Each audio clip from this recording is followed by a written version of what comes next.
Hi everyone, and welcome to another review from Class 47 Peter.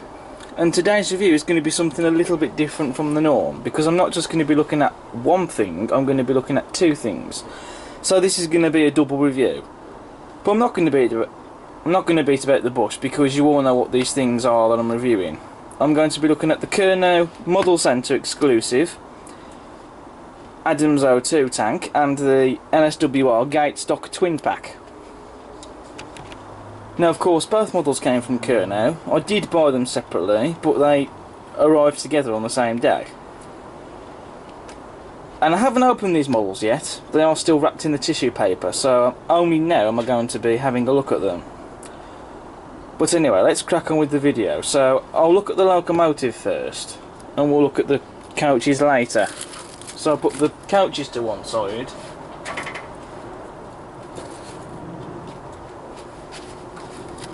And so I'll be having a look at the loco. So first of all we're going to rip off the tissue paper.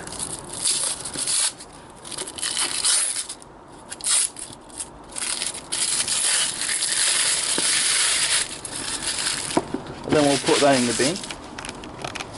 So now we're going to open the box. So this is the usual standard packaging that we get from Kernow. So now we're going to open the box. Now this model is produced for Kernow Model Rail Centre because it's a Kernow exclusive, but it's made by DJ Models.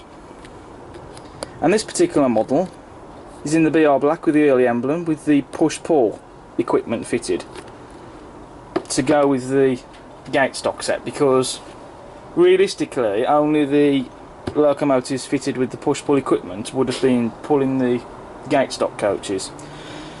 So anyway, we'll open the box, and this is the usual DJ Model style packaging.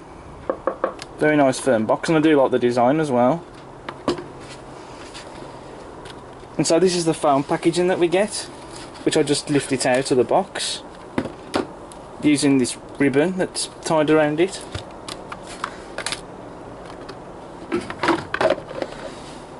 So in the box we have, well, first of all we have the diagram or spare sheet for the loco, as you can see. So I'll put that to one side.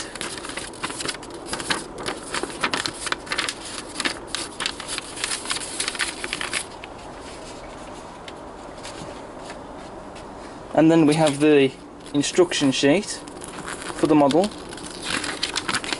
which includes history of the real locomotive, talks to you about running in before using it, removing the body, fitting a DCC decoder and how to do that, and that's basically it. It's all the stuff we've seen before.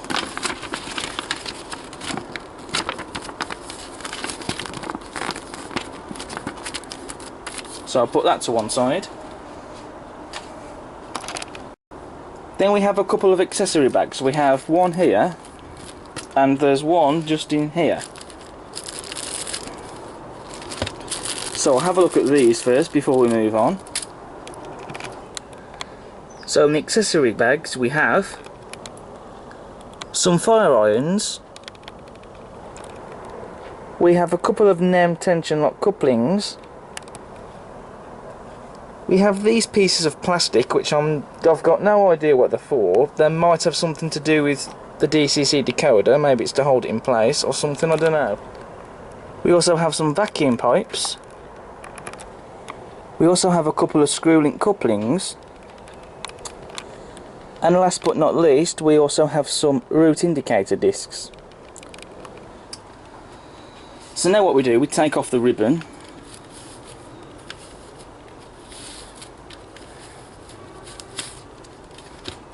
And to remove the foam cover, and there we have the model in the box, and doesn't that look stunning?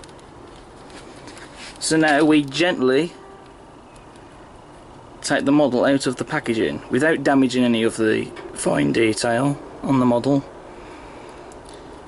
So I have to be very careful here, because I don't want to damage the detail in any way.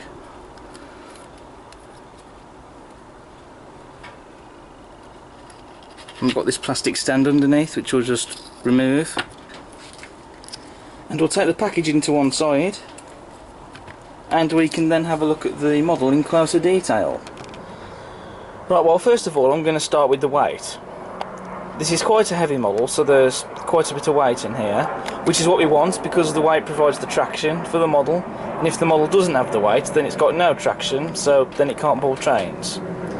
So the weight is important in these models. Moving on to the detail, which we have non-sprung buffers, though I don't really care for that because I don't really have much care for sprung buffers. They are made out of plastic though. It would have been nice if they were made of metal, but at least the model has some buffers. But they don't look too bad though, and there is some nice detail on the buffers as well, with the rivets there on the ends, as you can see. On the buffer beam we have the holes for the detail to go into, as you can see there on the front. We also have a separately fitted dummy coupling hook and some nice rivet detail as well. On the running board we have lots of rivets and some separately fitted lamp irons. And on the smoke box door we have the locomotive's running number on the number plate, 30182, crisply printed on there. We have rivets on the smoke box door hinges, and either side of the smoke box door we have some separately fitted lamp irons. We also have separately fitted smoke box door darts, as you can see. We also have a crisply printed BR shed code plate there, which says 72D, and that was the shed code for Plymouth Friary. Now the smoke box door is removable, as I'll just demonstrate now. I have to be very careful.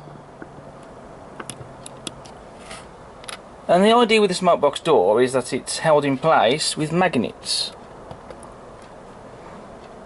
on the back, as you can see. And the idea is that the inside there, basically, you have the circuit board, and the idea is that you pull this out of the smoke box and you just simply remove the blanking plug there and fit the DC decoder in there, and that's actually quite a nice touch, that is. But I'll just pop it back in place. So I'll just carefully hold it in place using the smoke box door dart, and it will just simply go back into place, like so.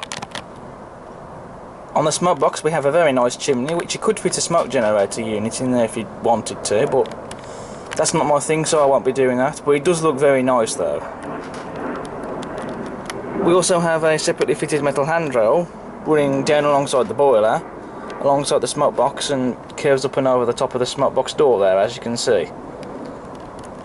On top of the smoke box door we have a separately fitted lamp iron, and on this side of the smoke box we have the push-pull equipment, as you can see here. I mean, just look at all that intricate pipe work there, and it's all painted, and that just looks absolutely stunning to look at. And then of course you've got this here, the Westinghouse pump.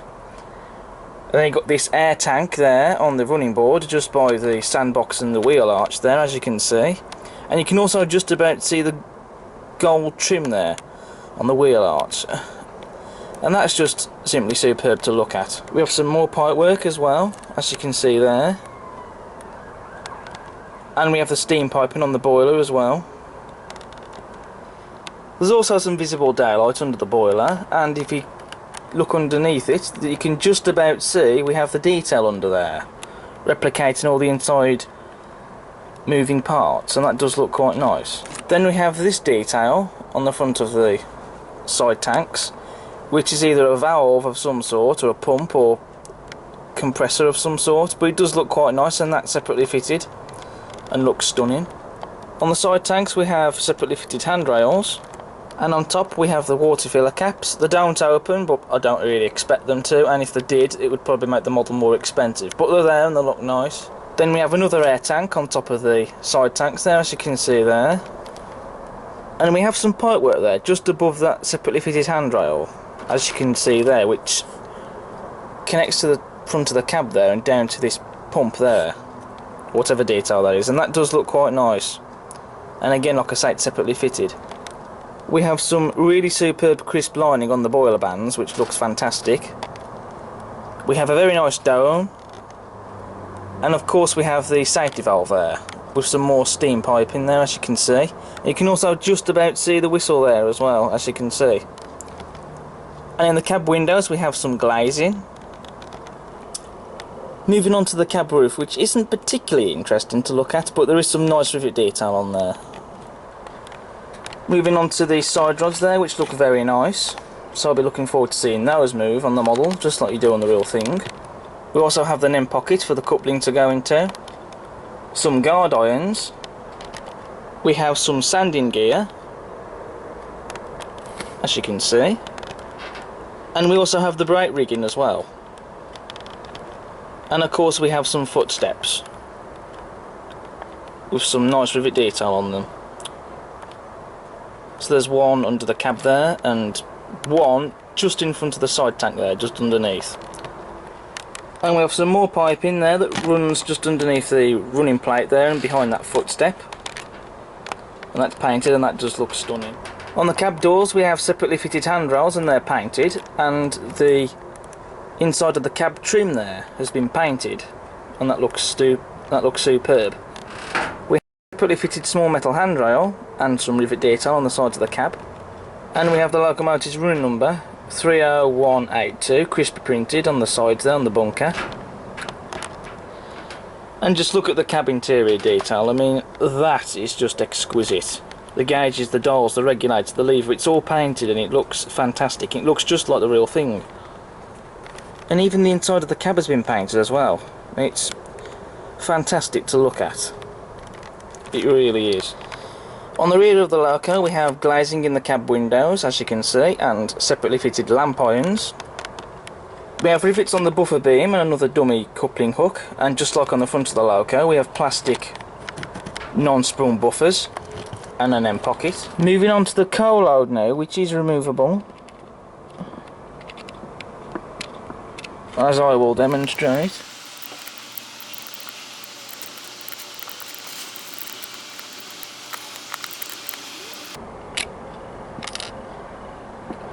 There we go. Now of course, once the coal is removed you can see the wires inside there, so if you're going to add real coal, what you have to do is you have to scatter it on top of the plastic coal load. So what I'll be doing is scattering a real coal load on top of the plastic one here, which is not too much of a problem because it means you can still add real coal in the bunker. Moving on to the livery now, and the livery is just stunning. Correct shade of black and a nice even coat of paint applied on the model, no errors or marks in the paintwork. And it just looks really stunning, especially with all the crisp lining around the side tanks and the bunker there. It just looks fantastic. And of course we have the early emblem crisply printed on the sides of the water tanks there, and that just looks stunning. Moving on to the other side of the model, and there are some detail differences. On this side we do not have the auto train fitted equipment and the Westinghouse pump on the side of the smart box door here. On this side we don't have an air tank on top of the water tank, and we don't have the pipework running on top of the handrail there. And the pipework that runs underneath the running plate there and just underneath the footstep there and under the cab is different on this side than it is on the other side. But apart from that though, the rest of the detail is the same. Right, so with the O2 tank now reviewed and unboxed, we're now going to have a look at the LSWR gate stock twin pack. But before I do look at the coaches, there's just something I want to confess. It's been a few days now since I unboxed and reviewed the loco prior to reviewing the coaches. To you it's not going to seem like that long, it's just going to be to you a matter of seconds, but trust me, it has been a few days now since I reviewed the loco before I got around to reviewing the coaches. And there is a very good reason for that. For those of you that have been on the Facebook page, you'll know what that reason is, but for those of you that haven't been on the Facebook page, then I'm going to explain this in the video. Okay, so this is actually the second LSWR gate stock twin pack that I've had from Kernow, because the original had to be sent back. Now, I have got some photos of the original that shall be appearing on screen whilst I'm talking about it, so you can see what I'm talking about basically, so it's helping me explain it away. So like I say, this is the second twin pack of these coaches that I've had from Kernow, because the original had to be sent back. Now when I opened the coaches up, I noticed that one of the coaches, to be specifically the composite coach, appeared to be in a much lighter shade than that of the other coach. The other coach being the driving brake. Now I at first assumed that this might have been a trick of the light, but when I had them both put down onto the layout, you could tell that something wasn't quite right, and that one of the coaches was indeed a much lighter shade than the other. I even took them into the house, into the various parts of the lighting, to have a look at them, and you could still tell that one of them was much lighter than that of the other. It looked almost as if, like, the paint on the one coach had been faded, like it had been left outside for too long or something. And it just didn't look right at all. I mean, it's not right. I mean, that's completely wrong, because both coaches should look exactly the same in terms of the livery. They should be an exact match. They should both be in exactly the same shade. But those coaches were not. And that was really... it was really off-putting to look at, and it was quite a bug as well. I even took photos of them, as you can see on the screen, and you could still tell that the one was lighter than the other. I even had them running on the layout. I put the camera down in one position on the layout and had the coaches rolling past the camera, and playing the footage back you could still tell that the one was lighter than the other.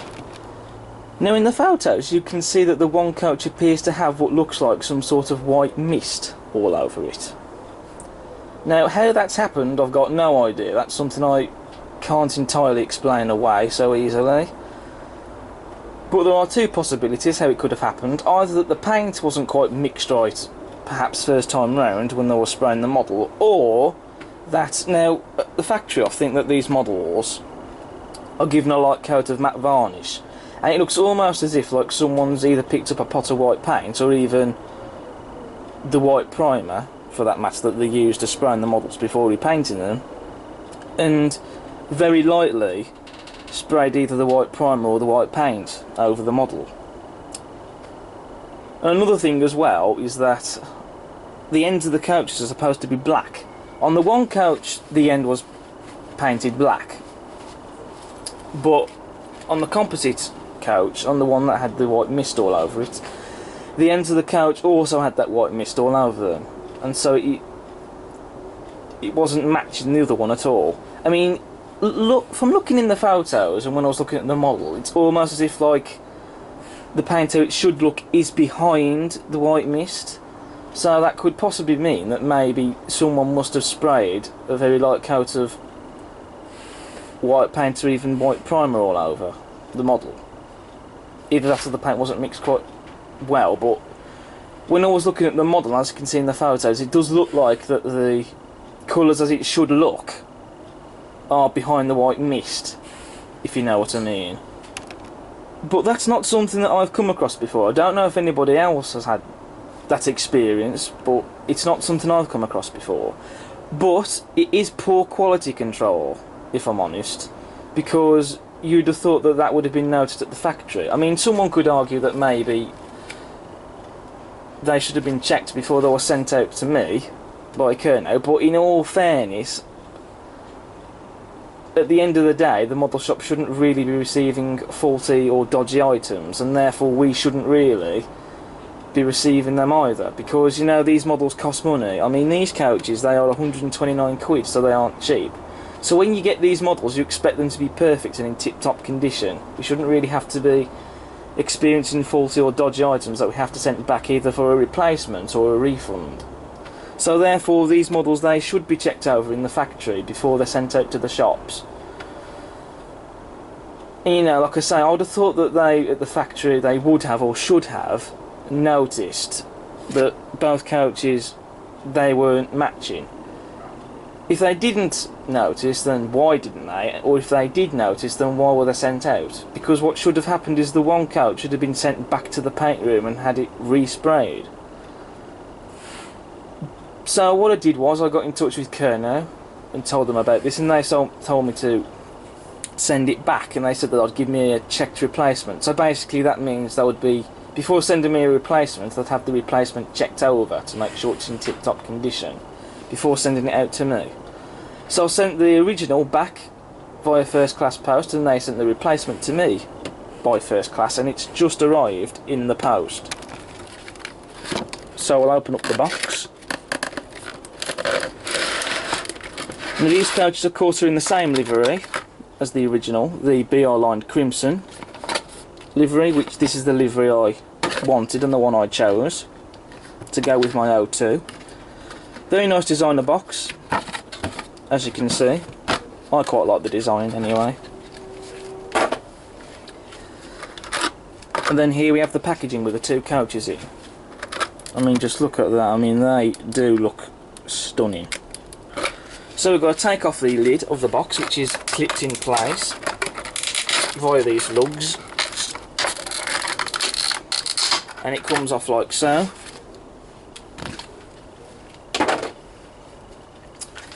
And we can now remove the coaches from the box. Now I've got to do this very carefully, because I do not want to break any of the detail off this model at all, or these models I should say rather, because there's more than one of them.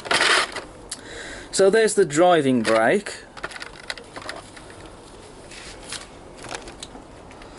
and then here we have the composite, or as it's known as the third number.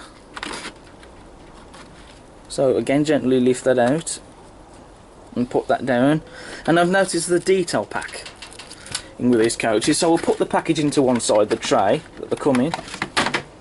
Oh. Did an acrobatic there act with it. So before we look at the coaches, we'll look at this little detail pack and see what we get in it. So in the little detail bag that we get with these coaches, we get a couple of these, which I believe might be close couplings. So you can have the coaches coupled close together, but I won't be using these. I'll be sticking with the NEM tension lock couplings, but they're there for you to use if you want to. We also have a couple of screw link couplings, but these ones, very much like the O2, are different. Something I didn't realise until I glued them onto the loco is that you have this little hook that the couplings attach onto, that you see on locomotives and in some coaches, and you have the screw link coupling attached onto that little hook, and so you basically just glue them in place. And we also have some vacuum and air pipes as well. Right, so that's the detail packing now covered, so now we can come back onto the coaches. So just take off these cellophane sheets, like so, and we're now free to have a look at the coaches. And I shall be looking at both in the video, so we'll start with the composite first, and then we'll look at the driving brake. Right, so I'm going to go straight to the detail with the coaches, because it's a bit pointless really talking about the weight of the coaches, because there isn't really much weight in them, which is how it should be, because these are to be pulled by a locomotive at the end of the day. So for the detail, we have buffers that are not sprung and are made of plastic. Not that I care about that, because I don't really have much care for sprung buffers anyway. It would have been nice if they had been made of metal, but at least there's some buffers on it.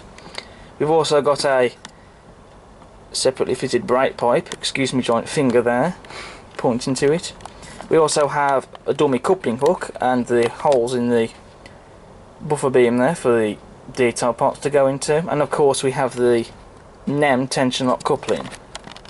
On the front of the couch we have the running number of the coach, 363, crisply printed on the top there, and the separately fitted metal handrails. Do be careful with them, they are fragile.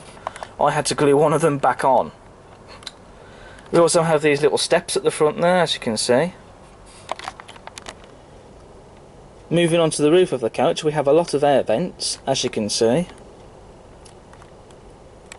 And they are separately fitted. They're not part of the moulding. And the roof is painted a very nice grey colour as well. We have some very nice detail on the bogies of the coaches. We've got some rivet detail on the axle boxes and the springs, as well as guard irons and what also looks like sanding gear, as you can see there. And both coaches do have metal wheels as well, as you can see, which is good. Not the plastic wheels. So it's nice they've got the metal wheels, which they are better than the plastic wheels, if I'm honest. They can still pick up dirt though, but not like it does with the plastic wheels. In my experience, the plastic wheels, when they get dirty, they get really bunged up with it. Then it all has to be scraped off. But these don't pick up as much dirt though, they only pick up a little bit. We've also got some very nice steps there on the frames of the coach. There's some nice detail on the frames of the coach as well, just look at that.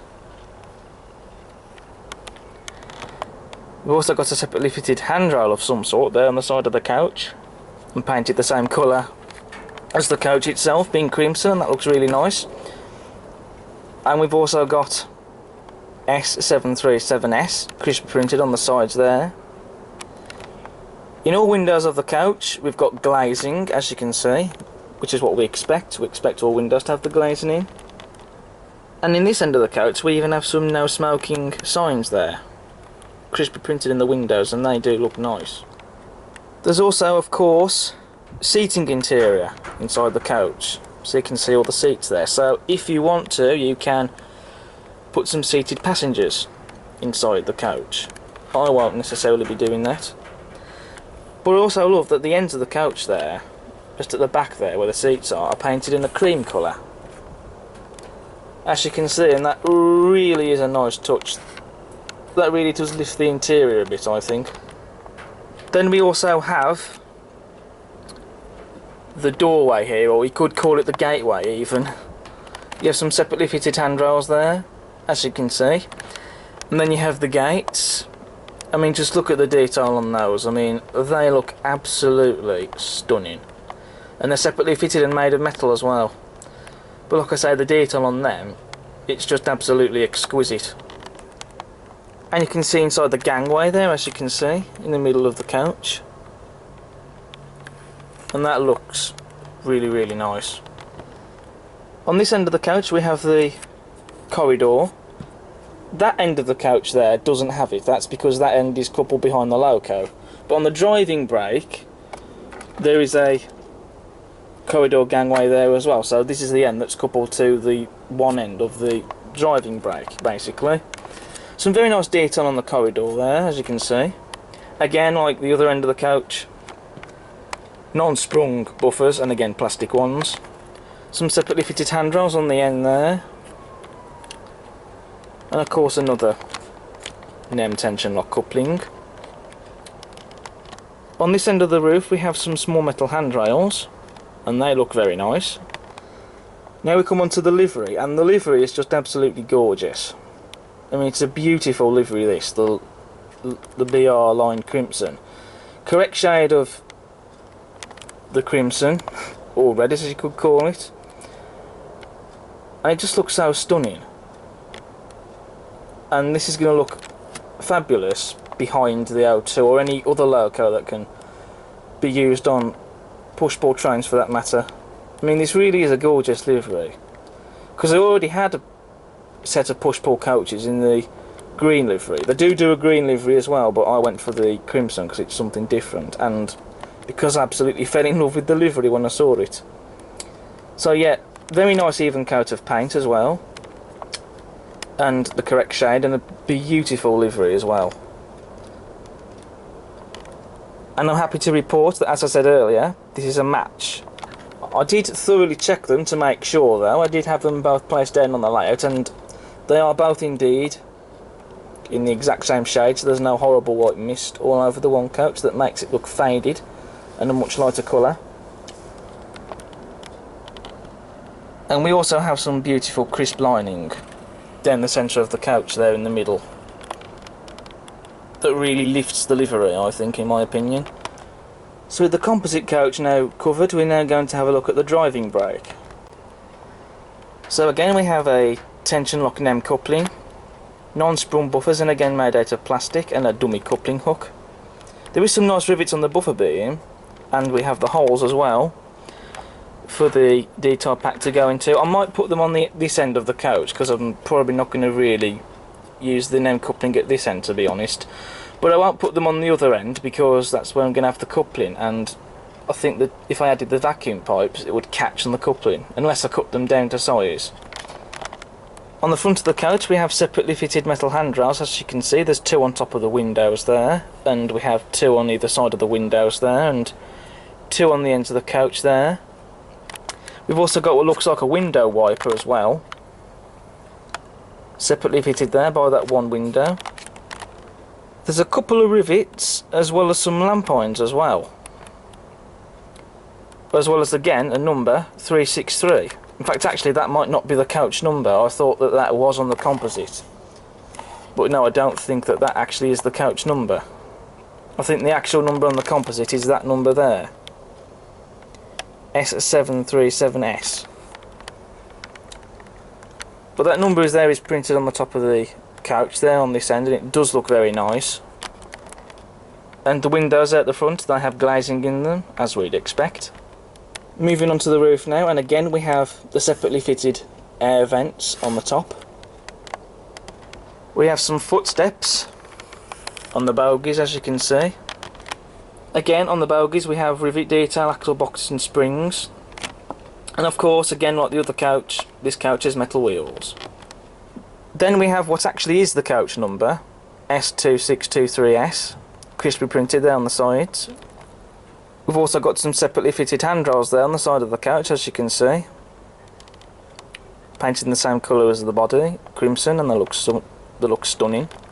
We have glazing in all the cab windows, again as we'd expect it to have. Again we have seating cab interior there inside the model, which looks superb, and again the ends there on the coaches behind the seats, they're painted cream just like in the other coach. We also have the guards compartment. We've got guard written on the door there, and the inside of the guards compartment is painted a cream colour. I mean, just look at that. I mean, that does look superb. Then you have the driving end of the coach,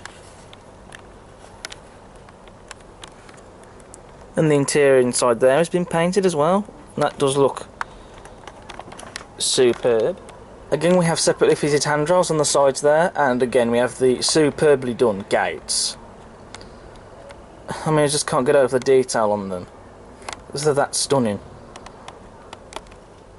On this end of the roof we have separately fitted handrails, as you can see. On this end of the couch we also have some more handrails. There's 2 at the top of the couch there and 2 at the side, as you can see. Again we have a gangway, a corridor gangway, as you can see. Plastic non-sprung buffers, and again another NEM tension lock coupling. And again a beautiful and superb livery. Correct shade of crimson, and a matching one at that. And very nice and evenly applied. And again, beautiful crisp lining down the centre of the coach there. Which again, that really does lift the livery of the couch, that does. And that does make it stand out. So now we come to the running performance of both the O2 and the LSWR gate stock coaches.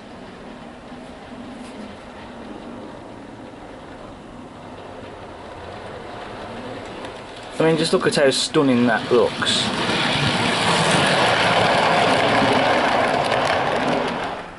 Also I noted that I have added some of the detail parts that come with the loco.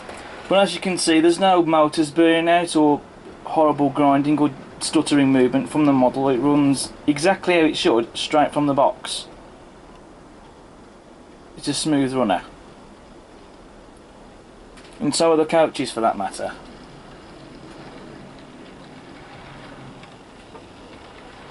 But obviously they'll both need some running in.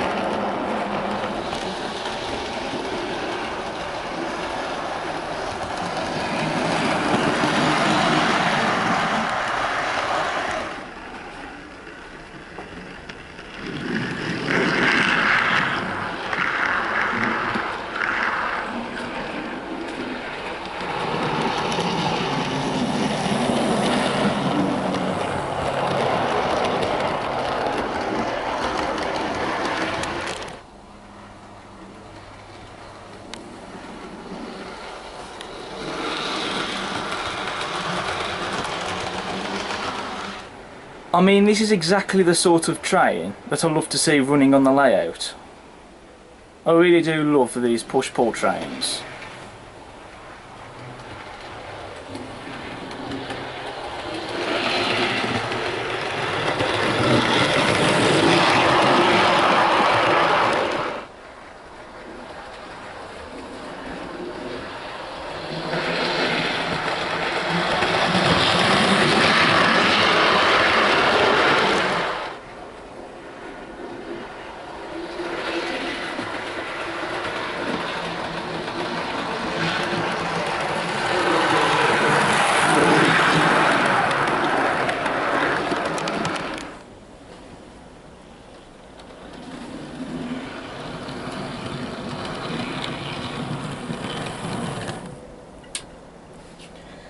So overall, the Kernow exclusive Adams O2 tank and the LSWR gate set twin pack push-pull coaches, both made by DJ Models.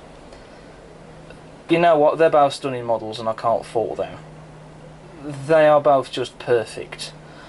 And like I say, this is exactly the sort of train I love to see running on the layout. And it really is quite a joy to have a Southern Region push-pull train on the layout, especially because I am a big Southern Region fan. I do love my Southern Region stuff.